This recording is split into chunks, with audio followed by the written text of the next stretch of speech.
Santo Jose Maria Escrivá. Santo Jose Maria Escrivá dilahirkan di Barbastro, Spanyol Utara pada 9 Januari 1902. Ketika berumur 15 atau 16 tahun, dia mulai merasakan panggilan Tuhan. Kemudian dia memutuskan untuk menjadi imam diocesan. Santo Jose Maria memulai pendidikannya di Seminari Logrono pada tahun 1918 dan kemudian dilanjutkan pada 1920 di Seminari Santo Franciscus de Paula di Saragossa. Sejak 1922, ia ditunjuk sebagai tutor atau pengajar pembantu.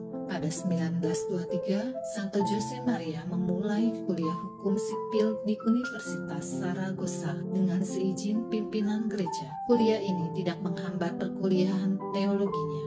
Santo Jose Maria ditabiskan sebagai diakon pada 20 Desember 1924 dan pada 28 Maret 1925 dia ditabiskan sebagai imam. Santo Jose Maria memulai karya pastoralnya di Dusun Pardiguera dalam kawasan Keuskupan Saragossa. Kemudian dia berkarya di dalam kota Saragossa pada musim semi 1927 dengan seizin Uskup Agung Saragossa.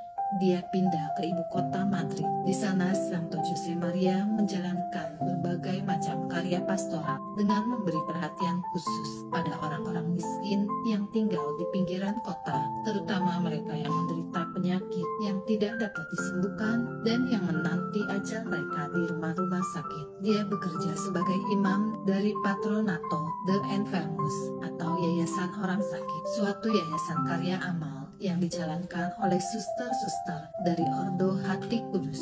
Santo Jose Maria juga mengajar di suatu akademi sambil melanjutkan kuliahnya untuk gelar doktor di bidang hukum sipil yang pada saat itu hanya dapat dilakukan di Universitas Madrid. Pada 2 Oktober 1928, Tuhan membuat Santo Jose Maria melihat dengan jelas apa yang sampai pada saat itu hanya merupakan suatu firasat. Dia mendirikan Opus Dei, karya Tuhan, di bawah bimbingan ilahi. Pada 14 Februari 1930, Santo Jose Maria memperoleh pengertian bahwa dia harus membuka karya kerasulan Opus Dei bagi kaum wanita. Dengan demikian, terbukalah suatu jalan baru dalam gereja bagi para umat dari seluruh lapisan masyarakat untuk mencapai kesucian hidup dan ikut serta dalam karya kerasulan melalui pengudusan pekerjaan sehari-hari di tengah-tengah dunia tanpa mengubah status hidup masing-masing. Sejak 2 Oktober 1928, pendiri Opus Dei memutuskan tenaganya untuk mengembangkan misi yang diterimanya dengan suatu kepedulian yang nyata akan semua jiwa. Pada 1934, Santo Jose Maria ditunjuk sebagai rektor dari Patronato de Santa Isabel, Yayasan Santa Elizabeth. Selama Perang Saudara Spanyol, meskipun besar resiko bagi hidupnya, Santo Jose Maria meneruskan karya pastoralnya di Madrid dan juga di Burgos, kota di bagian utara Spanyol. Sudah dari saat itu, Santo Jose Maria menghadapi tantangan yang berat dalam karya-karyanya.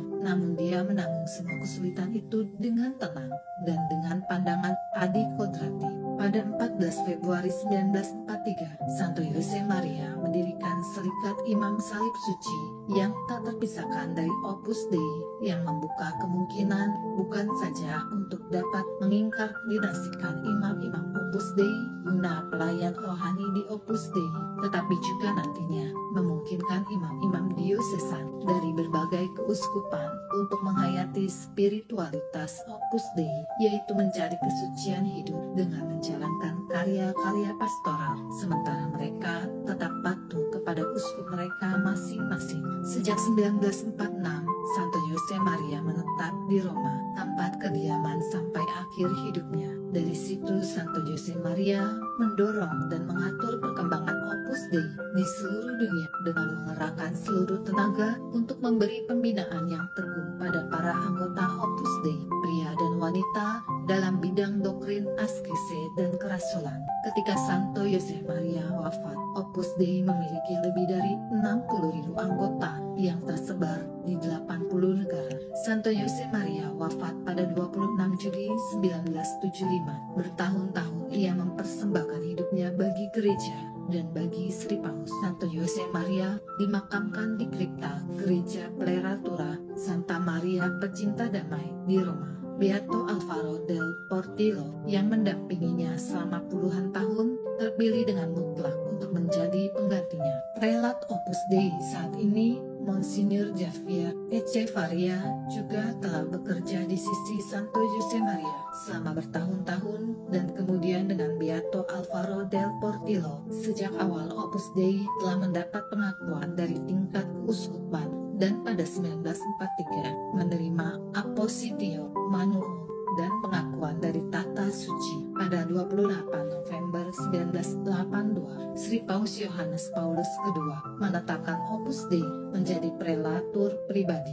Inilah tatanan hukum gerejawi yang didambakan oleh Santo Yosemaria sendiri. Kemasyuran kesucian hidup Santo Yosemaria sudah mulai tersebar selama masa hidupnya, dan setelah wafatnya kemasyurannya mencapai ke seluruh penjuru dunia, sebagaimana dapat dilihat dari kesaksian akan mukjizat-mukjizat yang bercorak spiritual maupun material yang terjadi atas bantuannya. Di antaranya ada sejumlah kesembuhan fisik yang tidak dapat dijelaskan secara medis. Banyak surat permohonan yang dikirim kepada Sri Paus agar proses beatifikasi dan kanonisasi Yosemaria dibuka. Di antaranya surat permohonan dari 69 kardinal dan hampir 1.300 uskup, hampir sepertiga jumlah keuskupan di seluruh dunia. Kongregasi untuk para orang kudus memberikan nihil obstat untuk pembukaan proses beatifikasi pada 30 Januari 1981. Kemudian Sri Paus Yohanes Paulus II meratifikasi